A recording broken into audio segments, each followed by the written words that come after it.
Kung sa inyo may lumitaw na propeta o nagbibigay ng kahulugan sa mga panaginip at nagpakita siya ng kababalaghan o kaya ay nagkatotoo ang kanyang pahayag subalit hinihikayat kayong sumamba sa mga Diyos ang hindi naman nyo kilala, huwag kayong makikinig sa kanya. Pagsubok lamang iyon ni Yahweh sa inyo kung talagang iniibig nyo siya ng buong puso at kaluluwa. Si Yahweh ang inyong sundin, matakot kayo sa Kanya at sundin ninyo ang Kanyang mga utos. Paglingkuran niyo siya at manatili kayong tapat sa Kanya. At ang propetang iyon o ang nagbibigay ng kahulugan sa panaginip ay dapat patayin sapagkat inuud Kanya ang mga tao upang maghimagsik kay Yahweh na inyong Diyos, na siyang nagligtas sa inyo sa pag-aalipin sa Ehipto. Hinihikayat nila kayong iwan ng tao ang daang itinuro niya sa inyo. Iyan ay masama at dapat niyong iwasan. Sino man ang lapitan ng inyong kapatid, anak, asawa o matalik na kaibigan upang lihim na hikayating sumamba at maglingkod sa mga Diyos ang hindi naman niyo kilala, o kaya sa Diyos-Diyosan sa lupaing pupuntahan ninyo, maging malapit o malayo, huwag niyo siyang papakinggan. Huwag ninyo siyang kaawaan o pagtatakpan, sa halip patayin ninyo siya.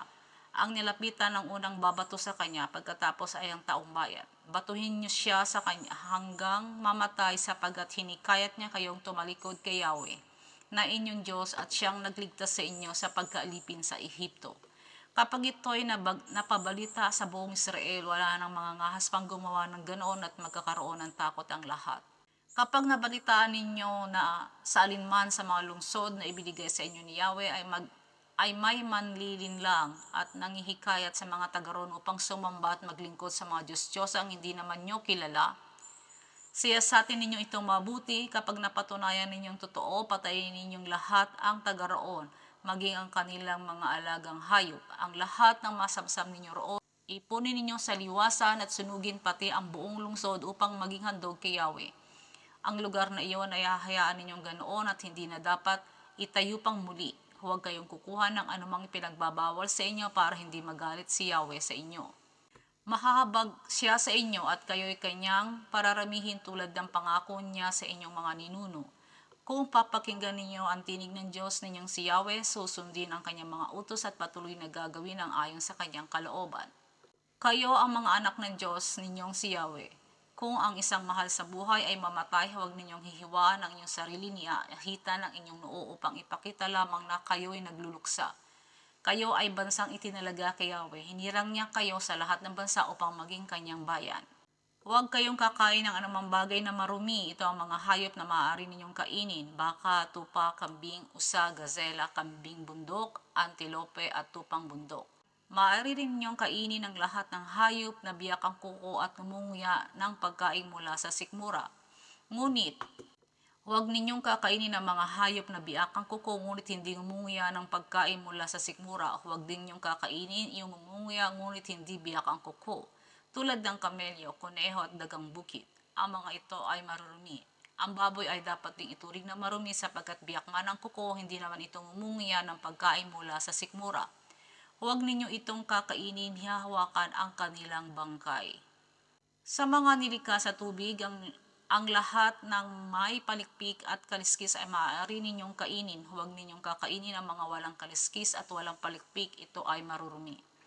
Maaari ninyong kainin ng malinis na ibon, ngunit ito ang mga ibon na huwag ninyong kakainin: agila, buwitre, agilang dagat, azure falcon at lahat ng uri ng milano, lahat ng uri ng uwak, ang ostrich, kwago, gaviota at lahat ng uri ng lawin, lahat ng uri ng kwago, sisne, pelikano, buwitre, sumormoho, lahat ng uri ng tagak, abudila, kabag at paniki. Lahat ng kulisap na may pakpak ay marurumi. Huwag ninyong kakainin ng mga ito. Maaari ninyong kainin ang anumang malilinis na ibon maliban sa mga nabanggit. Huwag ninyong kakainin ng anumang hayop na basta na lamang namatay. Maaari ninyo itong bigay o pagbili sa mga dayuhang naninirang kasama ninyo. Ito'y sa dahilan kay sambayanang inilaan sa Diyos ninyong si Yahweh. Huwag kayong maglalaga ng tupa o batang kambing sa gatas ng sarili nitong ina. Kukunan ninyo ng ikasampung bahagi ang inyong ani taon-taon, ang ikasampung bahagi ng inyong ani, alak, langis at mga panganay ng inyong mga alagang hayop ay doon ninyo kakainin sa lugar na pipiliin ng Diyos ninyong si Yahweh upang siya'y inyong maparangalan. Kung malayo ang lugar na pipiliin niya at magiging mahirap dalhin doon ang ikasampung bahagi ng inyong ani. Ipagbili ninyo iyon at dalhin ang pinagbilhan sa lugar na pinili niya. Pagdating doon, bumili kayo ng anumang gusto nyo, baka, tupa, alak o inuming nais ninyo at siya ninyong pagsasalusaluhang mag-anak bilang pagdiriwang sa harapan ng Diyos ninyong si Yahweh. Ngunit huwag ninyong kalilimutan bigyan ng mga libita sa inyong lugar, yamang sila'y walang kaparte sa lupaing minana ninyo. Tipunin ninyo ang ikasampung bahagi ng inyong ani tuwing ikatatlong taon. Ito ay bibigay ninyo sa mga libita, yamang wala silang kaparte sa inyong lupain. Bibigyan din ninyo ang mga dayuhang kasama ninyo, ang mga ulila at ang mga balo. Kapag ginawa ninyo ito, pagpapalain kayo ni Yahweh sa lahat ng inyong mga gawain. Ang bawat ikapitong taon ay gagawin ninyong taon ng pagpapatawad sa mga may utang sa inyo. Ganito ang inyong gagawin. Huwag na ninyong sisingilin ang kababayan ninyong may utang sa inyo sapagkat ito ay taon ng pagpapatawad na itinakda ni Yahweh. Ang mga dayuhan lamang ang sisingilin ninyo at hindi ang inyong mga kababayan. Walang maghihirap sa inyo sa lupaing ibinigay sa inyo ng Diyos ninyong si Yahweh sapagkat tiyak na pagpapalain niya kayo. Kung makikinig kayo sa kanyang tinig at susunod sa kanyang mga utos na sinasabi ko sa inyo ngayon, nangako si Yahweh na kayo pagpapalain niya, hindi na kayo mangungutang kaninuman, sa halip ay kayo ang magpapautang sa maraming bansa. Hindi kayo masasakop ng sinuman, sa halip ay kayo ang mananakop ng maraming bayan. Pagdating ninyo sa lupaing ibinigay sa inyo ni Yahweh, huwag ninyong pagkakaita ng tulong ang mga kababayan ninyong nangangailangan. Sa halip ibukas ninyo sa kanila ang inyong mga palad at pahiramin sila ng anumang kailangan. Huwag ninyong pagdadamutan ng inyong kababayan kapag nangutang siya sa panahong malapit na ang ikapitong taon, ang taon ng pagpapatawad. Kapag siya'y tinanggihan ninyo at dumating siya kay Yahweh, mananagot kayo sa kanya. Pahiramin ninyo sila ng maluwag sa kanyang kalooban at pagpapalain kayo ni Yahweh sa lahat ng inyong gagawin.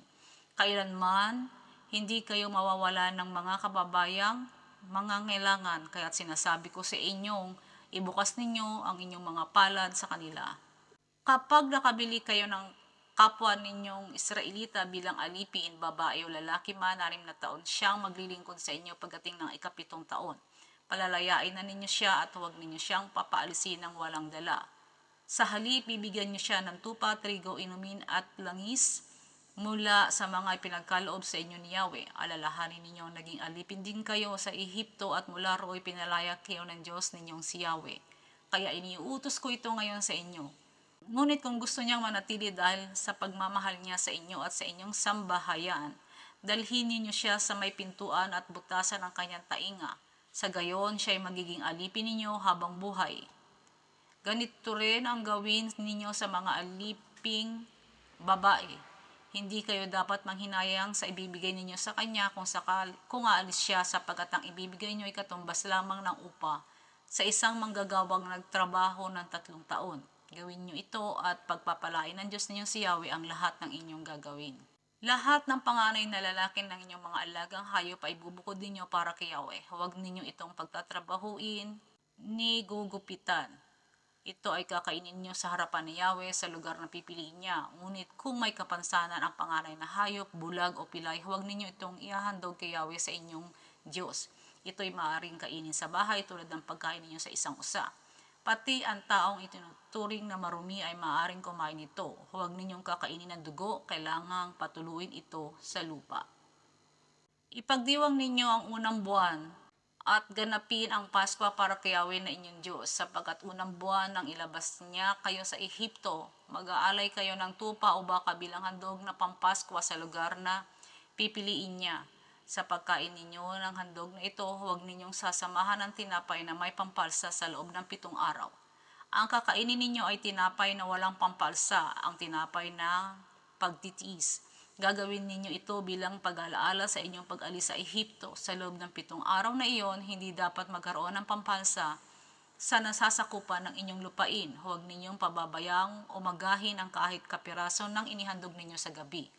Ang paghahandog ay huwag ninyong gagawin sa loob ng inyong bayan, kundi sa altar lamang na pipiliin ni Yahweh. Ito iaalay ninyo sa paglubog ng araw, sa oras ng pag-alis ninyo noon sa Ehipto. Doon ninyo ito iluluto at kakainin sa lugar na pipiliin niya. Kinaumagahan, babalik na kayo sa inyong tolda. 6 na araw na hindi kayo kakain ng tinapay na maipampalsa. Sa ikapitong araw, magdaraos kayo ng banal na pagpupulong. Sino may huwag magtatrabaho sa araw na iyon. Pagkalipas ng 7 linggo mula sa unang araw ng paggapas, ipagdiriwang ninyo ang pista ng mga sanglinggo. Sa araw na iyon, dalhin ninyo kay Yahweh na inyong Diyos ang inyong kusang handog mula sa inyong ani, ayon sa dami ng pagpapala niya sa inyo. Kasama ninyo sa pagdiriwang ang inyong sambahayan, mga alipin, ang mga libitang kasama ninyo, ang mga dayuhan, ang mga ulila, at ang mga babaeng balo. Gaganapin ninyo ito sa lugar na pipiliin ni Yahweh. Huwag ninyong kalilimutan kayo'y naging alipin din sa Ehipto, kaya sundin ninyong mabuti ang kanyang mga tuntunin. 7 araw na ipagdiriwang ninyo ang pista ng mga tolda, matapos iligpit sa kamalig ang inyong inani at mailagay sa imbakan ang katas ng ubas. Isasama ninyo sa pagdiriwang na ito ang inyong anak, mga alipin, mga libita, mga dayuhan, mga ulila, at mga babaeng balo. 7 araw kayo magpipista sa lugar na pipiliin ni Yahweh. Pagpapalain niya ang inyong mga pananim sa lahat ng inyong gagawin para makapagdiwang kayong lahat. Sa loob ng 1 taon, ang inyong kalalakihan ay 3 beses haharap kay Yahweh, tuwing pista ng tinapay na walang pampalsa, pista ng mga sanglinggo at pista ng mga tolda. Magdadala sila ng handog tuwing haharap ayon sa kanilang makakaya, ayon sa dami ng pagpapalang tinanggap ninyo mula kay Yahweh sa inyong Diyos. Pumili kayo ng mga hukom at ng iba pang pinuno para sa bawat bayan ayon sa inyong mga lipi. Sila ang magpapasya sa inyong mga usapin at magagawad ng katarungan. Huwag niyong pipilipitin ang katarungan at huwag kayong magtatanggi or magtatangi ng tao ni tatanggap ng suhol sapagkat ang suhol ay bubulag sa matatalino at nagpapahapak sa mga taong matuwid. Katarungan lamang ang inyong paiiralin at kayo mabubuhay ng matagal sa lupaing ibibigay sa inyo ni Yahweh na inyong Diyos. Huwag kayong magtatayo ng haligi bilang rebulto ng Diyosang si Asherah sa tabi ng altar na gagawin ninyo para kay Yahweh na inyong Diyos. At huwag kayong gagawa ng rebultong sasambahin sapagkat iyon ay kasuklam-suklam sa Kanya. Huwag kayong maghahandog ng baka o tupang may kapintasan o kapansanan sapagkat kasuklam-suklam iyon kay Yahweh na inyong Diyos. Sino man sa inyo ang matuklasang gumagawa ng masama labang kay Yahweh na inyong Diyos at sumisira sa ating kasunduan kay Yahweh, naglilingkod at sumasamba sa mga Diyos-Diyosan sa araw o sa buwan o sa mga bituin ay siyasatin ninyong mabuti. Kapag ang sumbong o ang bintang na iyon ay napatunayan, ang nagkasala ay dadalhin sa pintuang bayan at mapatuhin hanggang mamatay. Ang hatol ng kamatayan ay gagawad kung may 2 o 3 saksi na nagpapatotoo. Hindi sapat ang patotoo ng isang saksi. Ang mga saksi ang unang babato sa nagkasala, saka ang taong bayan. Sa ganitong paraan ay aalisin ninyo sa inyong sambayanan ang kasamaang tulad. Kung sa lugar ninyo ay may mabigat na usapin at hindi ninyo kayang lutasin tulad ng patayan, pang-aapi at pananakit, pumunta kayo sa lugar na pinili ni Yahweh, iharap ninyo ito sa mga paring libita o hukom na nanunungkulan sa panahong iyon at sila ang hahatol. Tanggapin ninyo ang anumang ihatol nila sa inyo at sunding lahat ang kanilang tagubilin. Kung ano ang sasabihin nila, siya ninyong gawin. Huwag kayong lalabag sa anumang pasya nila. Papatayin ang sinumang hindi susunod sa katuruan ng pari o sa hatol ng hukom. Sa ganitong paraan ninyo aalisin ang kasamaan sa inyong sambayanan. Kapag ito'y nabalitaan ng lahat, matatakot silang gumawa ng gayon ding kasamaan.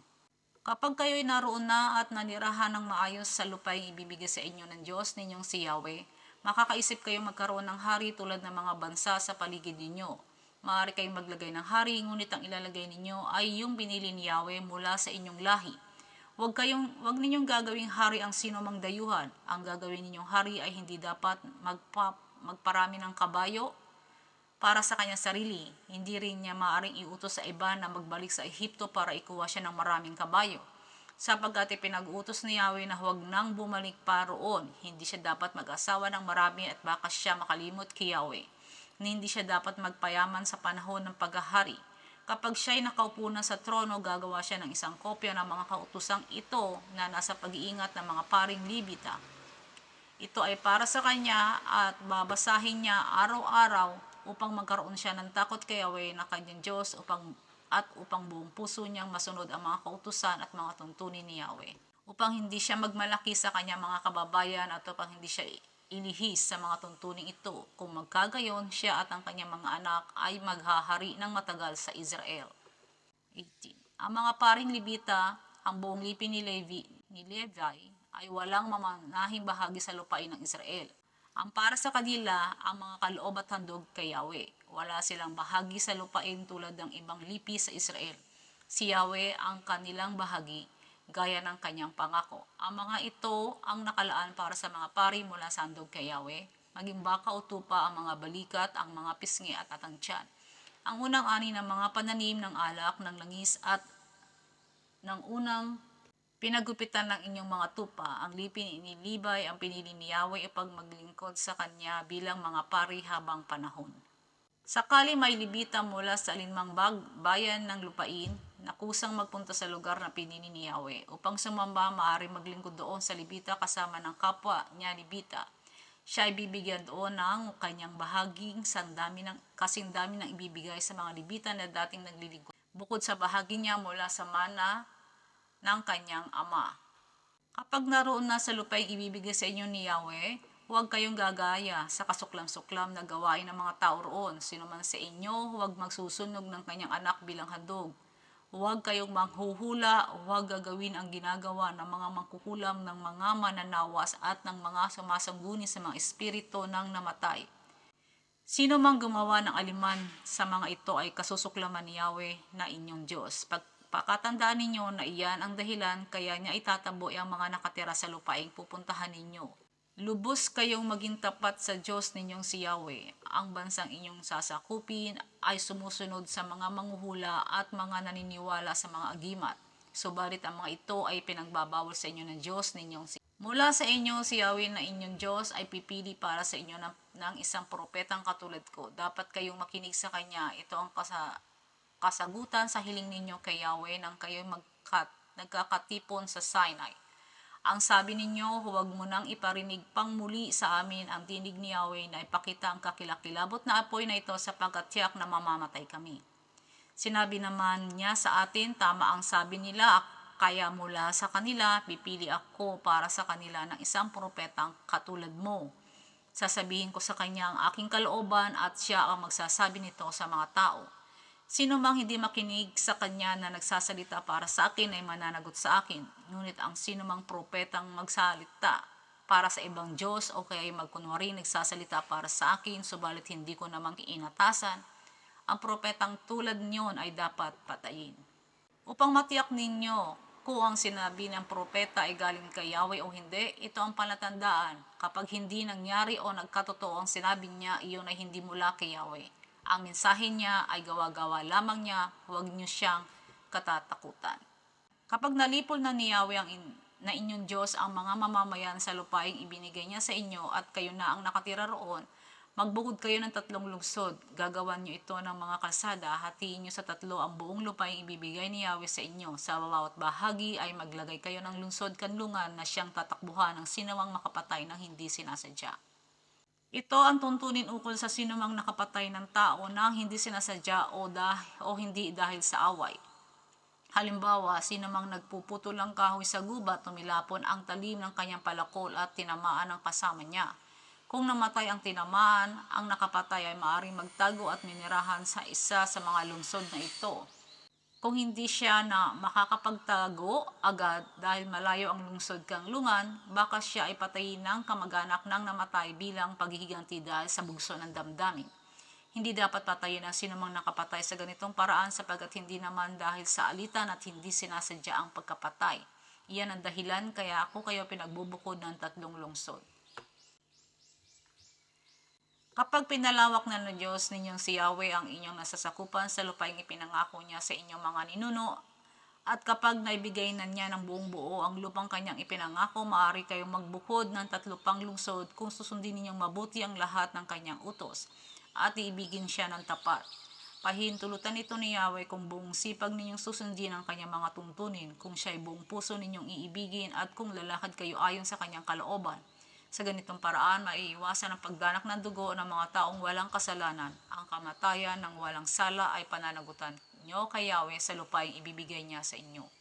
Kung Ang pagpatay ay binalak o dahil sa alitan at ang nakapatay ay tumakbo sa isa sa mga lungsod na ito. Ipadarakip siya ng pinuno ng kanyang bayan at ibibigay siya sa pinakamalapit na kamag-anak ng napatay upang patayin. Huwag niyo siyang kaawaan, kailangang alisin sa Israel ang mamamatay taong tulad nito. Sa ganoon, makakapamuhay kayo ng matiwasay.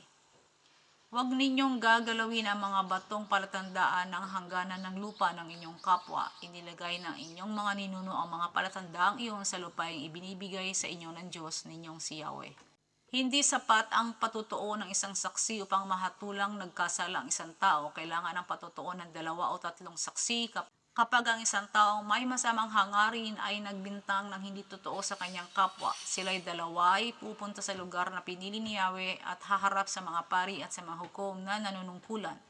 Sisiyasatin silang mabuti ng mga hukom at kapag napatunayang kasinungalingan ng bintang, ang parusang hinahangad niya sa kanyang pinagbibintangan ay sa kanya igagawad.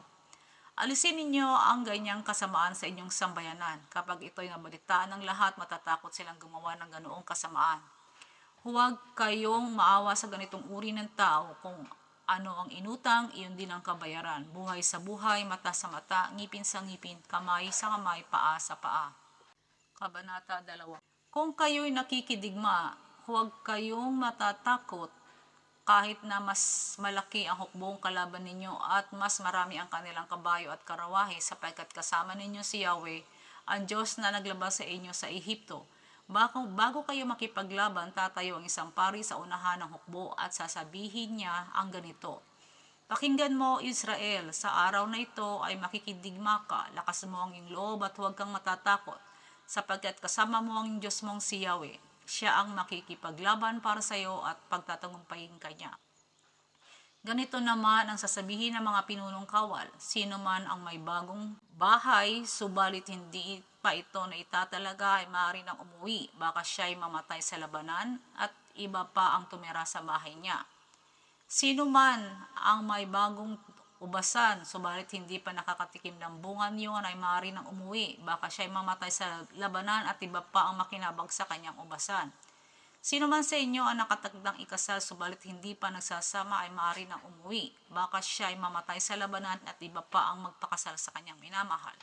Sino man sa inyo ang natatakot o naduduwag, ay maaari nang umuwi. Baka maduwag din gagaya niya ang iba. Matapos itong sabihin ng mga pinunong kawal, maglalagay sila ng mga mangunguna sa bawat pangkat. Bago ninyo salakayin ang isang lungsod, alamin muna ninyo kung gusto nilang sumuko. Kapag binuksan nila ang pintuan ng kanilang lungsod at sumuko sa inyo, magiging alipin ninyo sila at magtatrabaho para sa inyo. Kung ayaw nilang sumuko at sa halip ay gustong lumaban, kupkubin niyo sila. Kapag sila ay nalupig na ninyo sa tulong ng Diyos ninyong si Yahweh, patayin ninyo ang lahat ng kalalakihan roon. Bihagin ninyo ang mga babae at ang mga bata at samsamin ang mga hayop at lahat na maaari ninyong makuha. Para sa inyo ang mga iyon at maaari ninyong kunin sapagkat ipinagkalob sa inyo ni Yahweh. Ganyan ang gagawin niyo sa mga lungsod na malayo sa inyo. Ngunit sa mga lungsod sa lupa ibibigay sa inyo ni Yahweh ay wala kayong ititirang buhay. Lilipulin ninyo ang mga Hiteo, Amoreo, Cananeo, Perezeo, Hivita at Hebuseo, tulad ng utos sa inyo ni Yahweh na inyong Diyos. Kailangan gawin ninyo ito upang hindi nila kayo maakit sa kasuklam-suklam nilang pagsamba sa kanilang mga Diyos-Diyosan. Sa ganito ay makakaiwas kayo sa paggawa ng isang bagay na kasuklam-suklam kay Yahweh. Kapag kinubkob ninyo ang isang lungsod, huwag ninyong putulin ang mga punong kahoy doon dahil matagal na ninyong kinubkob ang lugar na iyon. Ang mga puno ay hindi niyo kaaway, bagkos makakapagbigay pa ito sa inyo ng pagkain. Kaya huwag ninyong puputulin ang mga puno na hindi makakain ang bunga. Ang mga puno na hindi makakain ang bunga ang siya niyong puputulin kung kailangan ninyo sa pagkubkob. Kapag naroon na kayo sa lupa'y ibibigay sa inyo ng Diyos ninyong si Yahweh at may nakita kayong bangkay sa parang at hindi ninyo alam kung sino ang pumatay, ipagbigay alam ninyo iyon sa matatandang pinuno at mga hukom upang sukatin nila ang distansya ng mga lungsod sa lugar na pinangyarihan ng krimen. Pagkatapos, ang pinuno ng pinakamalapit na lungsod ay kukuha ng isang dumalagang baka na hindi pa napapagtrabaho. Dadalhin nila ito sa isang batis na may umaagos na tubig, sa isang lugar na hindi pa nabubungkal ni natatamnan. Pagdating doon, babaliin ang leeg ng baka. Pagkatapos, lalapit ang mga paring Levita sapagkat sila ang pinili ni Yahweh upang maglingkod sa kanya at upang magbigay ng basbas sa pamamagitan ng kanyang pangalan. Sila ay magpapasya sa bawat usapin. Ang mga pinuno ng lungsod na malapit sa pinangyarihan ng krimen ay maghuhugas ng kanilang mga kamay sa ibabaw ng dumalagang baka. Sasabihin nila, hindi kami ang pumatay.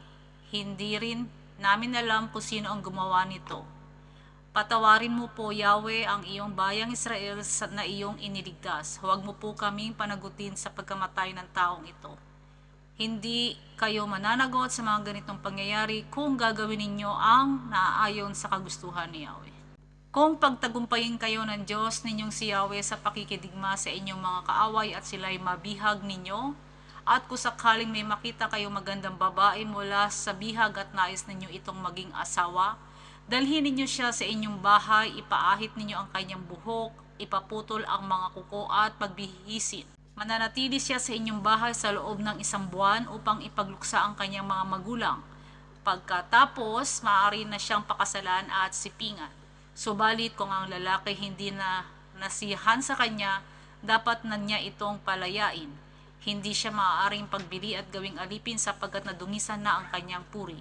Kung ang isang lalaki ay may 2 asawa at mas mahal niya ang isa, ngunit kapwa may anak at ang panganay niyang lalaki ay pinanganak doon sa hindi niya gaanong mahal, huwag alisin sa kanya ang karapatan bilang panganay upang ilipat sa anak ng asawa na kanyang minamahal. Ang kikilalaning panganay ang una niyang anak at dito ibibigay ang 2 bahagi ng kanyang ari-arian kahit siya'y anak na hindi gaanong mahal. Kung matigas ang ulo at suwail ang isang anak at ayaw makinig sa kanyang mga magulang sa kabila ng kanilang pagdisiplina, siya ay dadalhin sa kanyang mga magulang sa pintuang bayan at ihaharap sa pinuno ng bayan. Ang sasabihin nila, matigas ang ulo at suwail ang anak naming ito at ayaw makinig sa amin. Siya ay lasenggo at nilulustay ang aming kayamanan. Pagkatapos, babatuhin siya ng taong bayan hanggang sa mamatay. Ganyan ang inyong gagawin sa mahasamang tulad niya. Mapapabalita ito sa buong Israel at matatakot silang tumula doon. Kapag ibiniti ninyo sa punong kahoy ang bangkay ng ng taong pinatay bilang parusa sa nagawang kasalanan, hindi dapat abutan ng gabi ang bangkay na iyon sa ganoong kalagayan. Kailangan siyang inibing sa araw ding iyon, sapagkat ang ibinitin sa punong kahoy ay sinumpa ng Diyos. Kapag hindi ninyo inilibing agad, madadamay sa sumpa ang lupaing ibibinigay sa inyo ng Diyos ninyong si Yahweh. Kapag nakita ninyong nakawala ang baka o tupa ng inyong kapwa Israelita, huwag ninyo itong pababayaan. Hulihin ninyo at dalhin sa may-ari. Kung malayo ang tirahan ng may-ari o kung hindi ninyo alam kung kanino, iuwi muna ninyo ito at hintayin hanapin ng may-ari sa kaninyong ibigay. Ganyan din ang gagawin ninyo sa asno, damit o anumang bagay na inyong napulot o maaaring naiwala ng isang Israelita, ibalik ninyo sa may-ari. Kapag nakita ninyong nabuwal ang baka o asno ng inyong kapwa, tulungan ninyong ibangon iyon. Ang mga babae ay huwag magsusuot ng kasuotang panlalaki o mga lalaki ng kasuotang pambabae. Sino mang gumawa nito ay kasuklam-suklam kay Yahweh na inyong Diyos. Kung may makita kayong pugad ng ibon sa lupa o sa punong kahoy na may inakay o kaya may nililimlimang itlog, huwag ninyong huhulihin ang inahin. Maaari ninyong kunin ang inakay o ang itlog, ngunit pakawalan ninyo ang inahin upang mabuhay kayo ng mahaba at masagana. Lagyan ninyo ng harang ang bubong ng bahay na gagawin ninyo upang hindi kayo managot sakaling may mahulog mula roon. Huwag ninyong tatamnan ang magkaibang binhi ang inyong ubasan. Kapag ginawa ninyo iyon, ang bunga ng ibang binhi at ng inyong ubas ay dapat dalhin lahat sa santuaryo. Huwag ninyong pagsasamahin sa iisang araro ang baka at ang asno. Huwag kayong magsusuot ng damit na yari sa pinagsanib na lana at lino. Lagyan ninyo ng palawitang ang 4 na sulok ng inyong balabal. Kung pinakasalan ng isang lalaki ang isang babae at pagkatapos ay magtalik ay inayawan niya ang babae at pinagbintangang hindi na ito birhen ang pakasalan niya, dudulog sa matatandang pinuno ng bayan ang mga magulang ng babae. Dala ang katibayan dala ang katibayan ng pagkabirhen ng kanilang anak nang ito'y mag-asawa. Ganito ang sasabihin ng ama, ipinakasal ko sa lalaking ito ang anak kong babae, ngunit ngayon ayaw na ng lalaking ito ang anak ko. Sinira niya ang puri ng aking anak at ipinamalitan niyang hindi na ito birhen ng pakasalan niya. Subalit narito po ang katunayan ng kanyang pagkabirhen at ilalagay nila sa harapan ng matatandang pinuno ang damit na may bahid ng dugo ng babae. Pagkatapos nito huhulihin ng mga pinuno ng bayan ang lalaki at kanilang hahagupitin. Bukod doon, siya ay pagmumultahin ng 100 pirasong pilak at ito ibibigay sa ama ng babae dahil sa ginawa niya paninirang puri sa isang babaeng Israelita. Sila ay mananatiling mag-asawa at ang babae hindi maaaring palayasin at hiwalayan ng lalaki habang siya'y nabubuhay. Ngunit kung totoo ang bintang at walang makitang katunayan ng pagiging birhen, ilalabas ang babae sa may pintuan ng bahay ng kanyang ama. Babatuin siya roon ang mga kalalakihan ng lungsod hanggang sa mamatay sapagkat gumawa siya ng malaking kasalanan sa bahay mismo ng kanyang ama. At ito'y kasuklam-suklam na gawain sa Israel. Sa ganyang paraan ninyo aalisin ang ganitong uri ng kasamaan sa inyong sambayanan. Kapag ang isang lalaki na huling kasiping ang asawa ng iba, pareho silang dapat patayin. Sa ganyang paraan ninyo aalisin ang ganitong uri ng kasamaan sa Israel. Kapag ang isang lalaki ay nahuling nakikipagtalik sa isang dalagang nakatakda ng ikasal at hindi naman ito humingi ng saklolo, gayong sila'y nasa loob ng bayan, dapat ninyo silang ilabas ng bayan at batuhin hanggang mamatay sapagkat hindi humingi ng saklolo ang babae. At ang lalaki naman ay lumapastangan ng isang babaeng malapit ng ikasal. Sa ganitong paraan, ninyo aalisin ang ganitong uri ng kasamaan sa inyong sambayanan. Kapag ang isang dalagang nakatakda ng ikasal ay ginahasa sa labas ng lungsod, ang lalaki lamang ang dapat patayin, hindi parurusahan ng babae sapagkat wala siyang kasalanan. Ang lalaki lamang ang may kasalanan sapagkat katumbas na rin nito ang pagsalakay at pagpatay ng kapwa-tao. Ang babae ay ginahasa sa isang lugar na walang katao-tao at walang makakarinig humingi man ito ng saklolo. Kapag ang isang dalagang hindi pa nakatakdang ikasal ay ginahasa ng isang lalaki at nahuli ang lalaking iyon, bibigyan siya ng 50 pirasong pilak ang ama ng babae at pakakasalan niya ang babae. Dahil sinira niya ang puri nito, hindi maaring palayasin at hiwalayan ng lalaki ang babae. Hindi dapat pakasalan ng anak ng ibang asawa ng kanyang ama. Hindi niya dapat ilagay sa kahihiyan ang kanyang sariling ama.